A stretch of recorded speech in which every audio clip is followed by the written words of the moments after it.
Morning,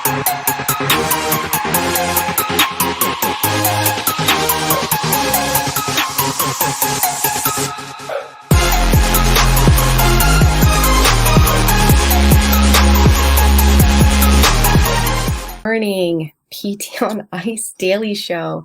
I am Dr. Lindsay Huey coming to you at 9:40, so 40 minutes late from our normal start time, but there were some technical difficulties, so I went live on Instagram, but didn't go live on Facebook.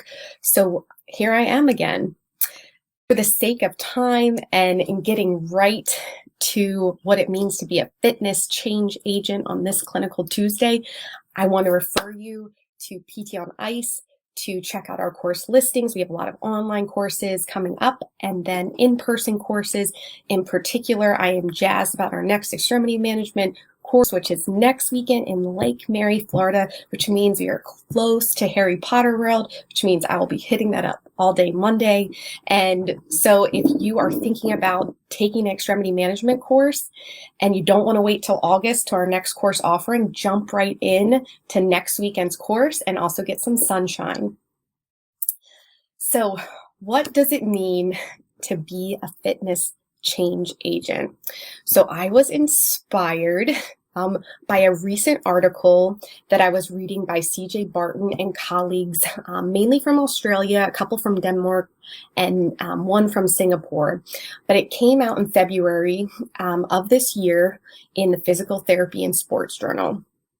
And so here's the title, and I hope it gets you fuming like it did me just in the title. But the title is Many Physiotherapists Lack Preparedness to Prescribe Physical Activity and Exercise to People with Musculoskeletal Pain. So that pretty much floored me right away. And I wanted to dive deep into, what do you mean we don't know how to prescribe physical activity?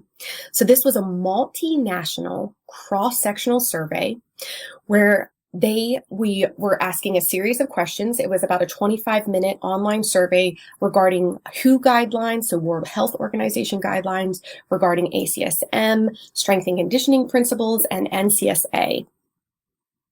And so it was a series of Likert questions, multiple choice, and some short answer. And what the survey sought to find was 4 things. First, an awareness. Do physios know physical activity guidelines? And do they know exercise prescription guidelines as it relates to aerobic and resistance?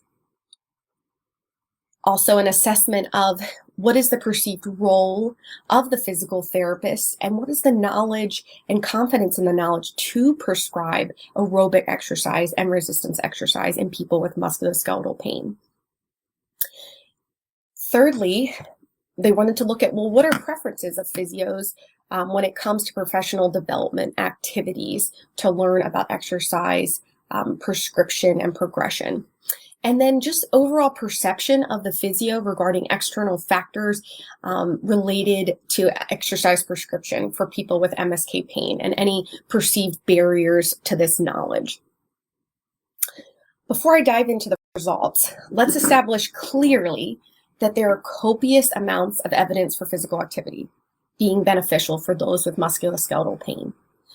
When dosed well and individualized, there's an improvement in mental health and well-being and quality of life, in risk for multiple diseases. It helps contribute to healthy aging, but overall quality of life is improved when you're physically active and moving.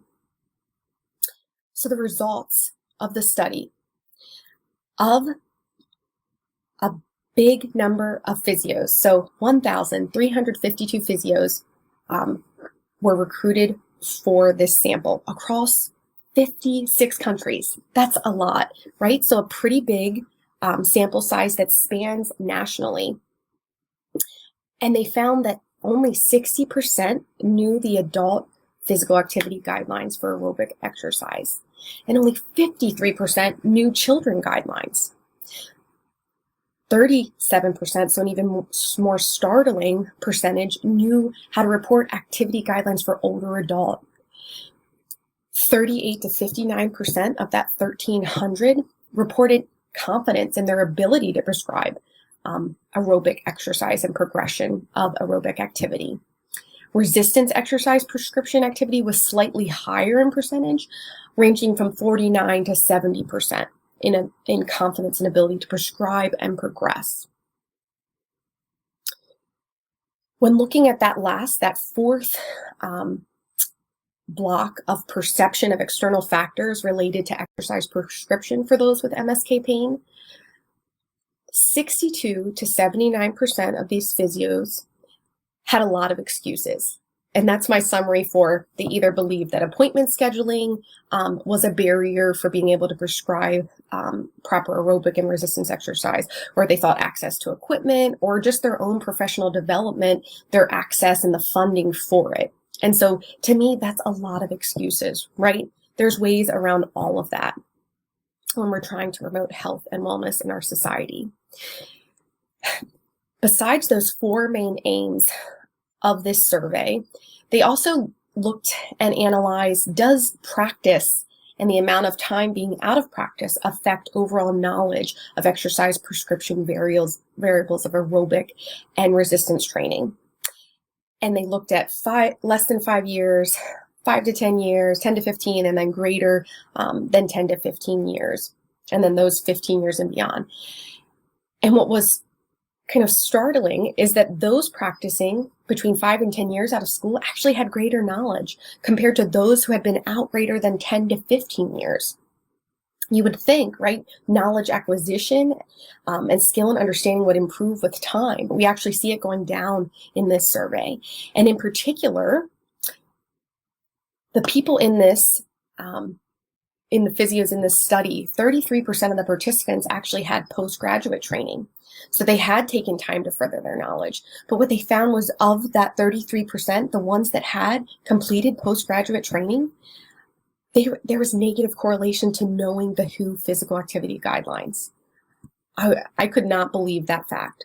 So what we're spending our money on obviously isn't cutting it, right? For that postgraduate knowledge. And we're saying that knowledge and access to courses is a barrier. There's this mismatch happening.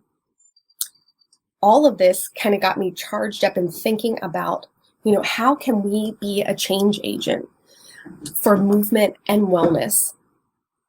And how can we specifically be fitness forward in our change? How can we be that catalyst that helps our direct community make change?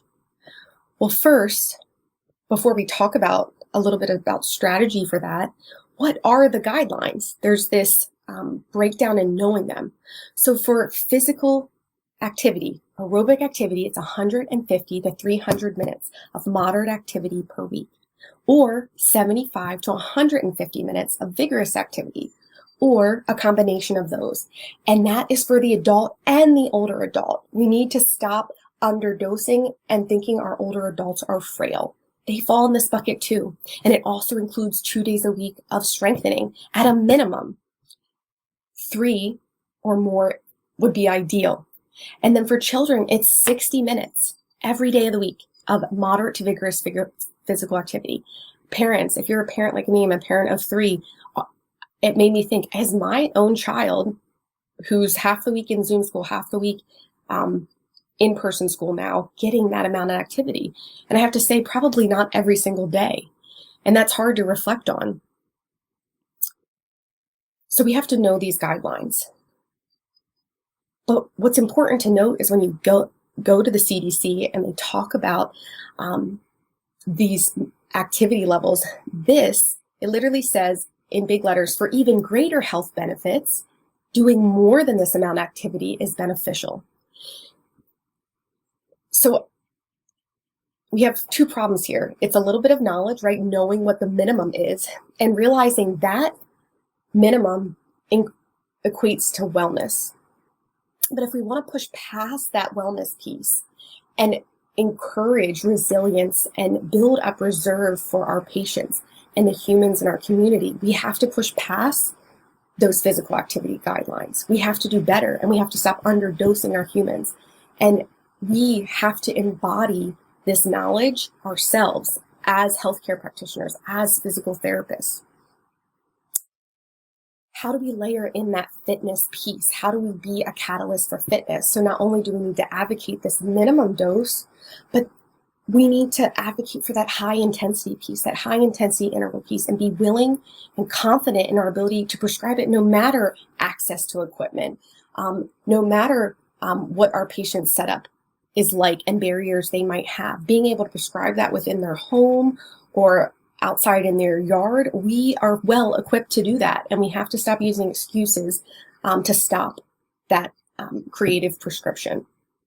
And then layering in that importance of variation and full body, multi-segmental functional movements. Those are key pieces in advocating fitness forward, advocating wellness, past wellness to fitness forward that translates to improved function. It also is about our education. So not just stopping at telling our patients about these guidelines, but the importance of 7 to 8 hours of sleep a night, and the importance of eating vegetables and getting enough protein and hydrating half your body weight in ounces. All these pieces equate to pushing past that wellness barrier and getting into that fitness piece. And I would encourage us all to be catalysts. I know some of you are preaching to the choir about this, but how do we become a catalyst in our local community, for our patients, for our direct friend group, for our family? Those closest to us, friends and family, they're often the hardest people, I think, to reach in regards to behavior change and in spurring on health and wellness. So what do we do? How do we become the solution? Self-reflect on where you are in your knowledge of aerobic prescription and resistance strengthening exercise. If there are gaps, do better. Fill in the gaps. Come to an ice course. Surround yourself with a tribe that embodies health, wellness, and fitness. And that brings me to my second point of reflect on the tribe that you surround yourself with. Are those people spending time pursuing knowledge of physical activity? Are they embodying health and wellness and fitness? And it doesn't have to be ICE, although we'd love you to be a part of our tribe and take our courses. It can be anyone that helps facilitate and spur on that fitness forward living for you, Lastly, get to a continued education community that really aligns and excites you. And again, it doesn't have to be ICE. Obviously, I want it to be, but hold yourself accountable to continue to learn and be better in this exercise prescription space, because it's this lack of specific dosage that not only leads to wellness and rehabbing an injury, but pushes past that to fitness, that pushes past that wellness piece to resilience and reserve in prevention.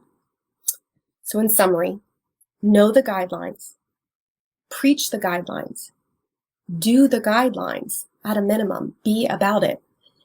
Be that fitness change you wish to see in the world. And I thank Gandhi for allowing me to take some liberties with that phrase. Happy Tuesday. And for the Star Wars nerds, may the 4th be with you. Thanks for your time this morning. Again, especially if you watched on Instagram already. Cheers. Hey, thanks for tuning in to the PT on Ice Daily Show. If you enjoyed this content, head on over to iTunes and leave us a review. And be sure to check us out on Facebook and Instagram at the Institute of Clinical Excellence. If you're interested in getting plugged into more ICE content on a weekly basis while earning CEUs from home, check out our virtual ICE online mentorship program at ptonice.com. While you're there, sign up for our Hump Day Hustling newsletter for a free email every Wednesday morning with our top 5 research articles and social media posts that we think are worth reading. Head over to ptonice.com and scroll to the bottom of the page to sign up.